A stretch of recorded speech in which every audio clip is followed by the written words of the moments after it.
quand, comme aujourd'hui, il y a un peu de vent, des petites vaguelettes qui permettent de nager, mais peut-être moins confortablement que quand il n'y a pas de vent.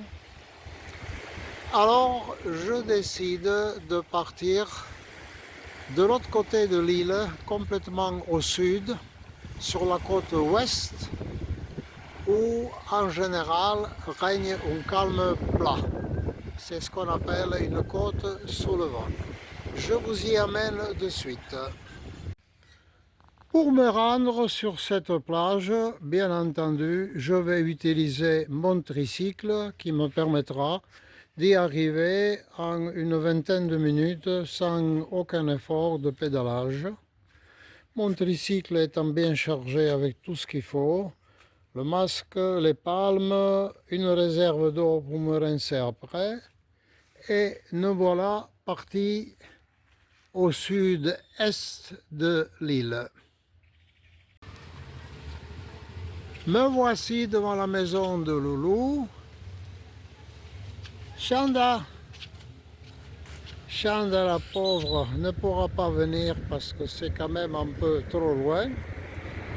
Elle restera garder la maison. Et moi, je m'apprête à partir vers le sud de Corn Island. Mon chemin me conduit par la route côtière. C'est un endroit très agréable parce qu'il y a toujours une petite brise de mer qui vient du nord qui souffle. Même quand il fait très chaud et que le soleil brille à fond, on n'a jamais chaud parce qu'on est toujours un peu rafraîchi par cette petite brise. Ici au fond, vous pouvez apercevoir l'église de Loulou. Elle se trouve pratiquement à 300 mètres de sa maison. Mon chemin passe le long de la piste de l'aéroport où ils sont en train de faire les travaux et sans doute en train d'agrandir la piste parce qu'il y a eu quelques difficultés pour atterrir avec les moyens courriers comme ATR 42. Ici, vous pouvez apercevoir l'immense bâtiment de Enel, c'est l'équivalent de EDF local, où Loulou vient pour payer ses factures. Pour anecdote d'ailleurs, elle paye un prix forfaitaire ridiculement bas parce que, comme elle a fait une installation en 220 volts, ce qui est un peu rare ici, ben à l'agence, ils n'avaient tout simplement pas de compteur de 120. Voilà, donc elle s'en sort très bien. Ici, on voit le champ, ou plutôt la centrale photovoltaïque qui était installée il y a à peu près 2 ans et qui permet effectivement d'alimenter l'île en électricité, car ici les coupures sont aussi fréquentes qu'inattendues et on peut se trouver souvent le soir à faire un dîner aux chandelles sans le vouloir. Cette statue représente Augusto Sandino, un guerriero qui a lutté dans les années 1930 contre l'impérialisme et le colonialisme américain. Il a fondé le mouvement sandiniste qui ensuite a servi de base au parti du même nom et qui est aujourd'hui au pouvoir et qui se réclame tant bien du sandinisme. Ici le gymnase municipal. Mon chemin passe à côté de l'aéroport, donc vous pouvez voir ici un des coucous que je prends fréquemment. C'est un Cessna 12 places avec lequel les atterrissages sont plutôt impressionnants. Mais enfin, tout se passe bien. Voilà, il y a des passagers qui sont en train d'embarquer et qui vont y accéder grâce à une petite échelle plutôt instable, mais bon, on y arrive quand même. Voilà.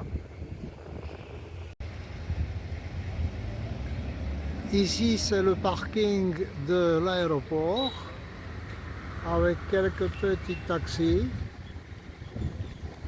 La porte que vous voyez derrière le fourgon, ce sont les arrivées. Et à côté, donc vous ne risquez pas de vous y perdre, c'est le hall, si j'ose dire, de départ. Voilà, donc ici, vous avez droit à un pesage non seulement de vos valises, mais aussi de vous-même, puisque votre poids compte aussi pour un petit coucou comme un Cessna 12 places. Je m'arrête juste quelques instants pour vous montrer cette maison qui est plutôt, on va dire, dans le style local, jolie. Ici on trouve de tout, des cabanes faites de bois et de tôle et des maisons comme ça. Celle-ci probablement doit être la maison d'un propriétaire de bateau de pêche à la langouste. Me voici enfin au sud de l'île, environ 4 km plus au sud, devant l'hôtel qui est le plus grand hôtel de l'île et qui s'appelle Arenas Beach, ce qui signifie la plage des sables. Voilà. Alors, il est composé d'un ensemble d'un bâtiment central et d'un ensemble de bungalows. Je n'y ai jamais été puisque le séjour d'une nuit avec le petit déjeuner coûte environ 100 $. Donc c'est réservé vraiment aux gens riches. Le gros avantage de cet hôtel, c'est qu'il dispose de la plus belle plage de l'île qui s'étend sur environ presque 1 km.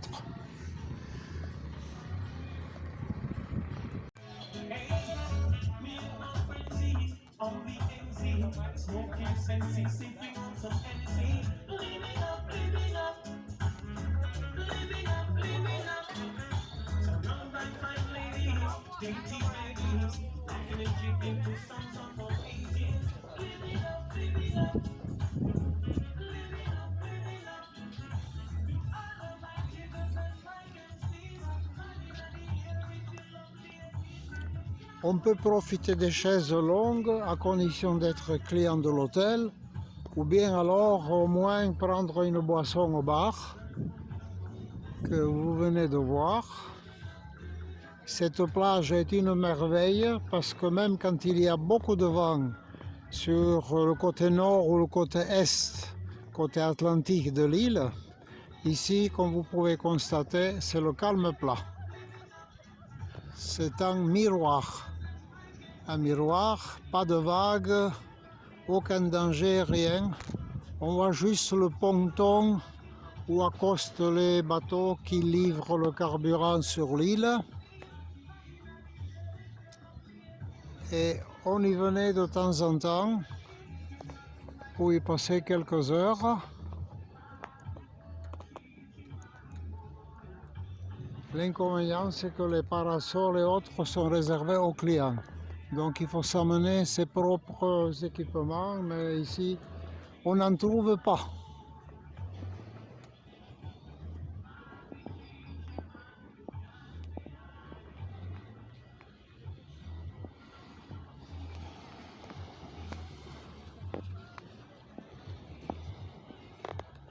Depuis maintenant, je crois l'année dernière, ils ont construit ces petits îlots artificiels. Je n'y suis jamais allé, peut-être qu'on peut y prendre une boisson ou quelque chose, c'est sympa.